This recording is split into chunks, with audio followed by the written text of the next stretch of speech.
Oyètúndé o, Samson o, bàbá mi mo bá yín lóye mo pè yín lórúkọ, orúkọ la fi pè bàbá.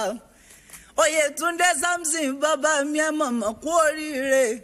Ẹ kú ọjọ́ bí òní ẹsẹ̀ mi lágbára Ọlọ́run ọba ẹ wà lójú.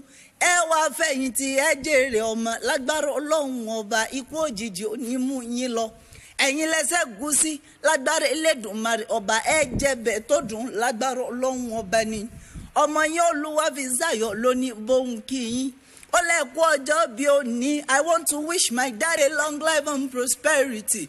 Ìbàdàn Mèsì Ọ̀gọ̀ nílé Olúyọ̀lé nìyí. Ìlú Ògúnmọ́lámọ́ olójó gbókèrè lójú ogun ọ̀wọ́ kẹ̀mbẹ́ tó fẹ́ rẹ́ bí ìjà.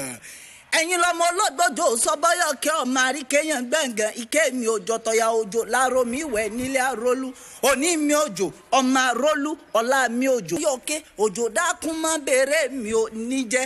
Ẹ̀yin lọmọ olóògbòjò sọ́bọ́yọ̀ kí ọmọ àríkéyàn gbẹ̀ngàn ike mi òjò tọ̀yà òjò láàárọ̀ mi wẹ̀ nílé arólú iwájú olóògbòjò ìgbà eégún ni ẹ̀yin olóògbòjò ìgbà eégún ọ̀tún olóògbòjò ìgbà eégún ni òsì olóògbòjò ìgbà eégún mọ́wọ́ ké mọ́wọ́ sàlẹ̀ mi ò rí bí wọn ò kẹgbẹ̀rún eégún sí.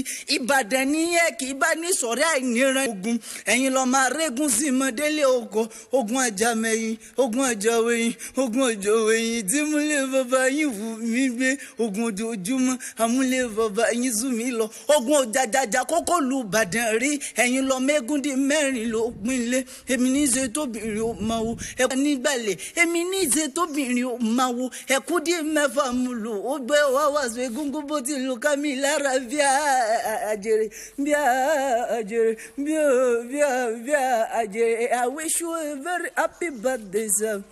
Long life and prosperity. Abíọ́dún Ìṣọ̀lá fọ́ba ni mo ń kí yín.